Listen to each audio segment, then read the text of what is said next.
दोस्तों, एक ऐसी दुनिया है जहां लोग पानी की बूंद बूंद को तरस रहे हैं। डेली का काम बिना पानी के करने पर मजबूर हैं। कैसे करेंगे, क्योंकि उन्हें पीने तक का भरपूर पानी नहीं मिल रहा। लेकिन जैसा हमेशा होता है ना, अमीरों के पास चाहे दुनिया में कैसी भी मुसीबत क्यों ना आ जाए, उन्हें परेशानी नहीं होती। वैसा ही कुछ यहाँ पर भी है दोस्तों। बड़ी बड़ी प्राइवेट कंपनी ने जमीन के अंदर पानी निकालने के लिए मशीन लगा दी है, क्योंकि अभी भी कहीं कहीं ऐसी जगह है जहां जमीन के अंदर से पानी निकाला जा सकता है, और उन जमीनों से जितना भी पानी निकलता है उसे शहरों में सप्लाई कर दिया जाता है, जहां पर अमीर लोग रहते हैं। लेकिन गरीब लोग बेचारे गांव में रहने पर मजबूर हैं। उन्हीं गरीब लोग में होम्स परिवार भी रहता है दोस्तों, जिसमें पिता अर्नेस्ट, माँ कैथरीन, बड़ी बेटी मैरी और छोटा बेटा जेरोम शामिल है।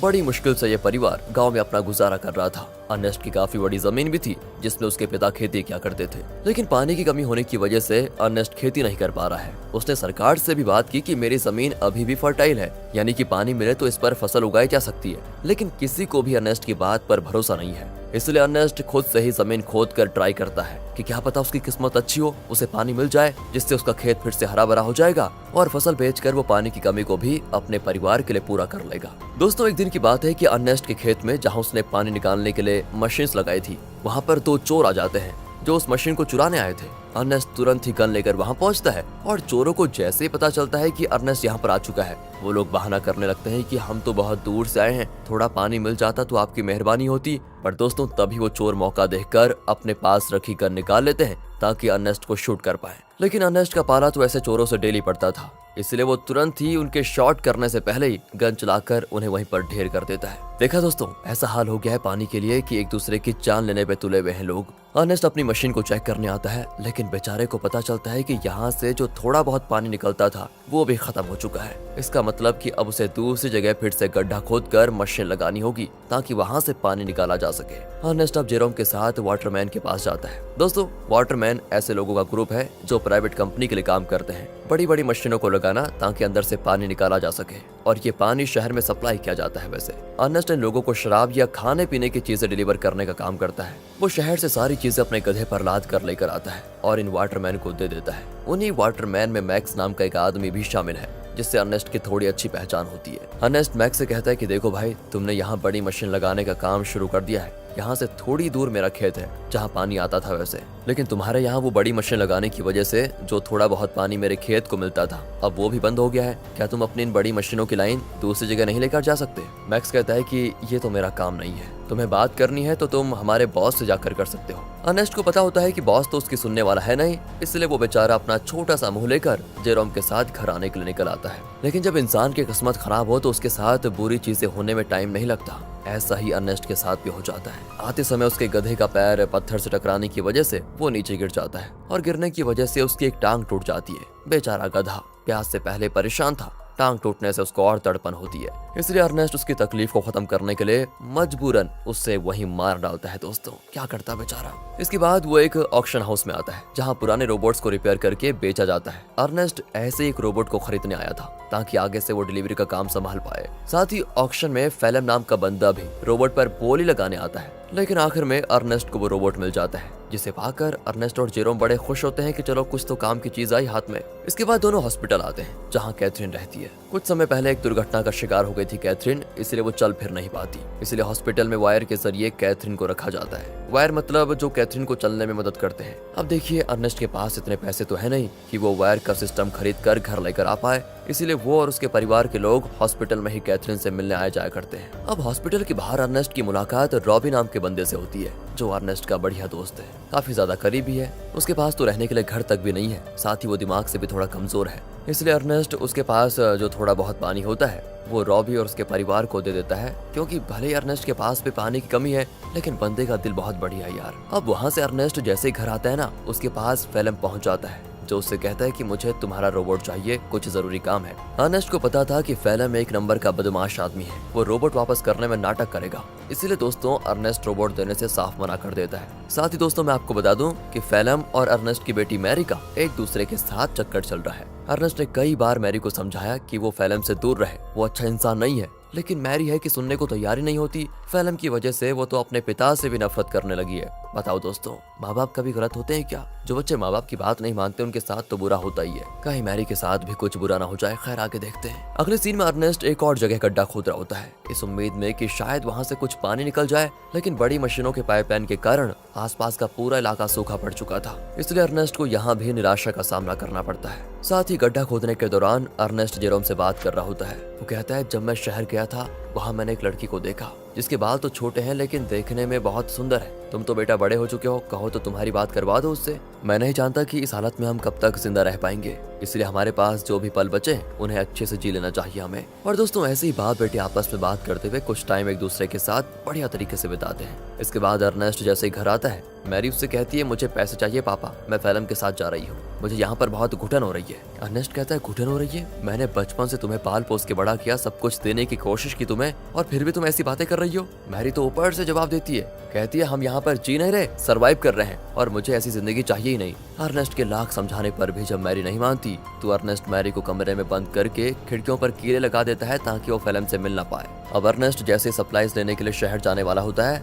तभी उसको पता चलता है कि रोबोट गायब है। ये देखकर उसकी हालत खराब, वो परेशान हो जाता है। वो समझ चुका था कि ये काम तो फिल्म के अलावा कोई दूसरा कर नहीं सकता। वो वहाँ से तुरंत वाटरमैन के पास आता है ताकि उनसे पूछ सके कि क्या फिल्म यहाँ पर आया था कि नहीं। पर वहाँ पर आते ही मैक्स और बाकी वाटरमैन मिलकर अर्नेस्ट पर धावा बोल देते हैं दोस्तों, और जमकर उसकी पिटाई करने लगते हैं। उनका कहना होता है कि तुमने हमारी सप्लाईज चुराई, जो हमारी मेहनत की कमाई थी, जिसे तुमने शायद कहीं और बेच दिया होगा। अर्नेस्ट कहते हैं, अरे ये क्या कह रहे हो तुम? मैं खुद यहाँ तुमसे पूछने आया था कि क्या फिल्म मेरा रोबोट लेकर यहाँ आया था या नहीं, लेकिन उल्टा तुम लोग मुझे ही मार रहे हो। दोस्तों, अर्नेस्ट यहाँ पर समझ चुका था कि जरूर फिल्म ने शहर से मेरे बदले सप्लाईज ले ली और उसे वाटरमैन को देने के बजाय चुरा कर कहीं और लेकर चला गया। इसलिए दोस्तों, अर्नेस्ट जैसे तैसे वाटरमैन से पीछा छुड़ाकर फिल्म को ढूंढने के लिए निकल जाता है, जो उसे मिल भी जाता है। साथ ही अर्नेस्ट का शक भी सही था, उसने ही सप्लाईज चुराई थी दोस्तों, जिससे वो बड़े आराम से खा पी रहा था। इसलिए अर्नेस्ट गन पॉइंट पर लेकर फिल्म को डरा देता है और उसे वाटरमैन के पास ले जाने लगता है, ये बताने के लिए कि सप्लाईज मैंने नहीं, फिल्म ने चुराई थी।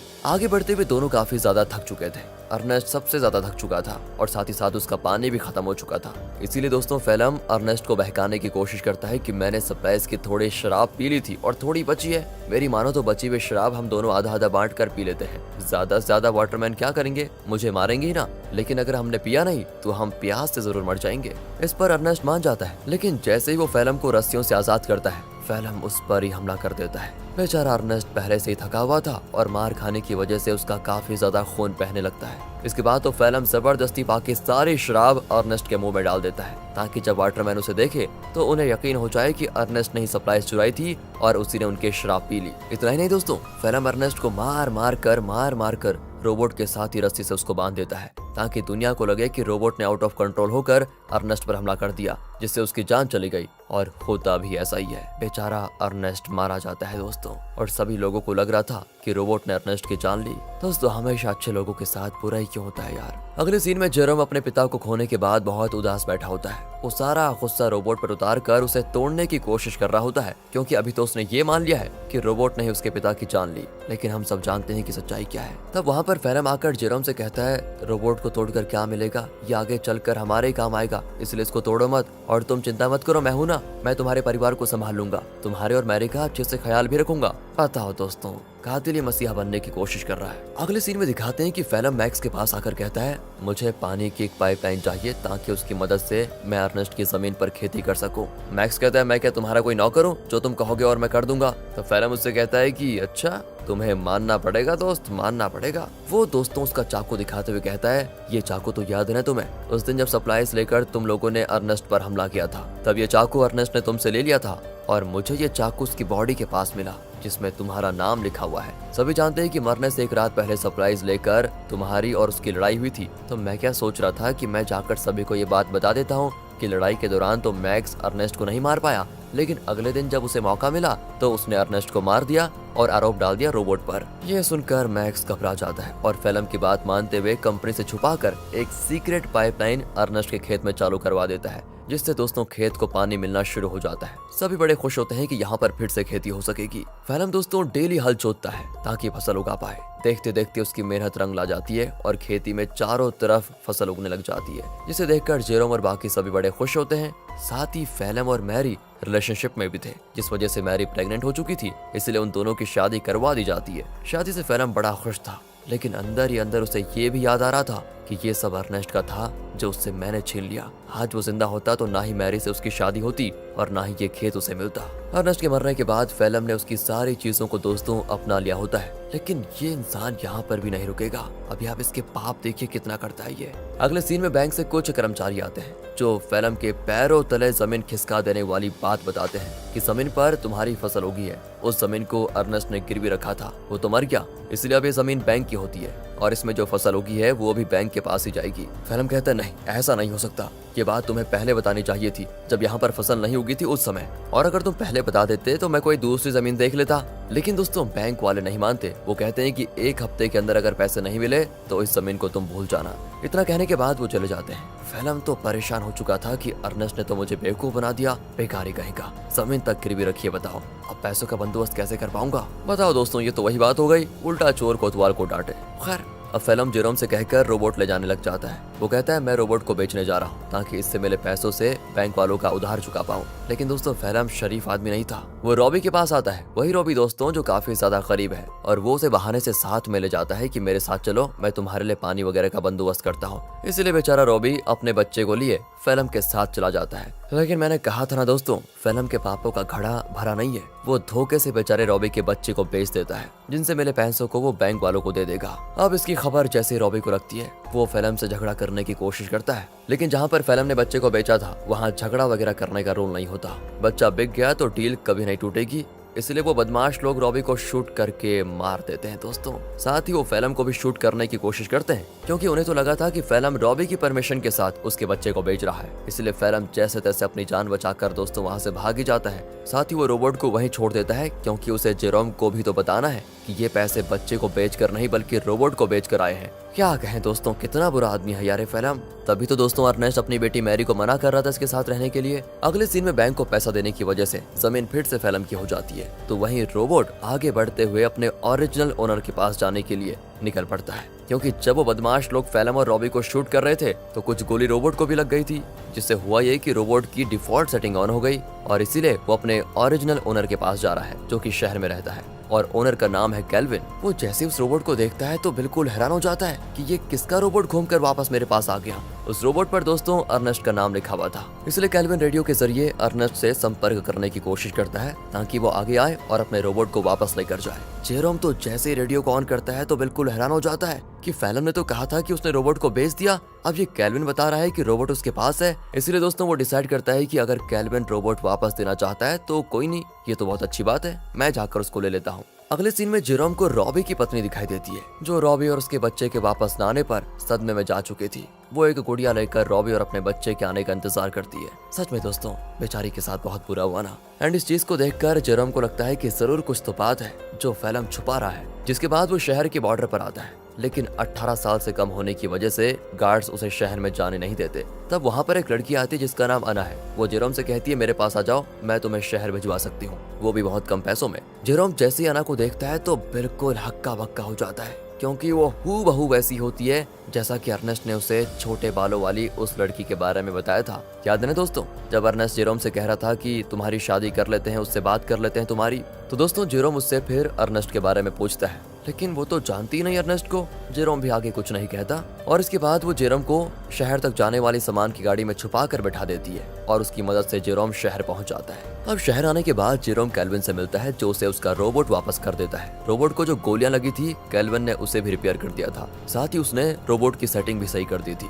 तब जेरोम जैसे ही रोबोट को ध्यान से देखता है तो पता चलता है कि इसमें तो कैमरा लगा हुआ है जो कि लेजर बीम की मदद से वीडियो रिकॉर्ड करता है। वीडियो साफ रिकॉर्ड तो नहीं होता, लेकिन इतनी क्लियर जरूर होती है कि उसे देखा जा सके। और तब उन वीडियोस में जेरोम को उसके अर्नेस्ट के साथ बिताए हुए पल दिखाई देते हैं जिन्हें रोबोट ने रिकॉर्ड कर लिया था। उन्हीं वीडियो में दोस्तों वो वीडियो भी होती है जब फेलम अर्नेस्ट को मार रहा था और रस्सी से बांधकर उसे रोबोट के साथ जोड़ दिया था। इस चीज को देखकर जेरोम को एकदम से सदमा लगता है। उसे सच्चाई का पता चल चुका था कि उसके पिता का मरना कोई एक्सीडेंट नहीं था बल्कि फेलम की सोची समझी साजिश थी। इसलिए वो रोबोट को लेकर वापस घर आ जाता है और आते ही फेलम को ये नहीं बताता कि उसको सब कुछ पता चल गया है, क्योंकि अगर मैरी को मालूम पड़ा कि ये सब फेलम ने किया तो वो तो सदमा बर्दाश्त नहीं कर पाएगी। ऊपर से वो प्रेग्नेंट भी है। इसीलिए जेरोम एक प्लान बनाता है। वो फेलम से कहता है कि मैंने रेडियो पर सुना कि रॉबी तुम्हें बुला रहा है। अब ये सुनकर फेलम परेशान कि रॉबी तो मर चुका है, ये कौन सा रॉबी बुला रहा है। इसलिए वो कहता है कि शायद वो कोई दूसरा फेलम होगा जिसके लिए वो रॉबी बोल रहा है। अब प्लान फेल होता देखकर जेरोम एक लेटर लिखता है फेलम को,